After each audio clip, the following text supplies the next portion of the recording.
1, 2, 3, start.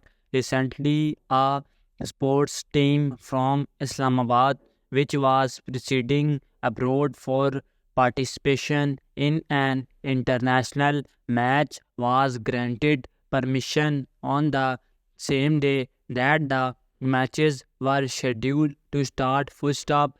Because of this attitude of the authorities, Pakistan's representation at various international events goes by default. Full stop. While in some cases participation may not be that crucial, in others, full stop, it seriously jeopardizes our national interest. Full stop.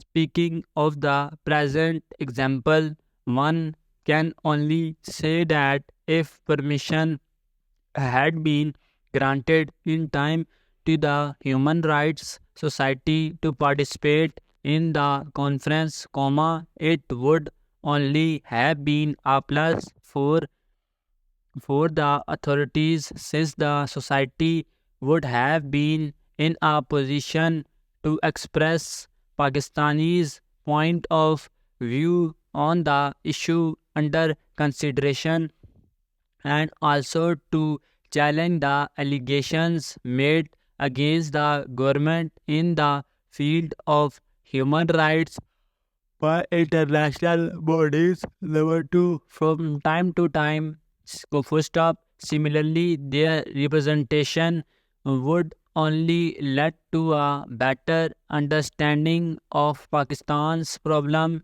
and position on various issues, rather than detracting from its prestige. Full stop. In the past, the excuse usually advanced by the authorities for curtailment of foreign trips and refusal to grant full stop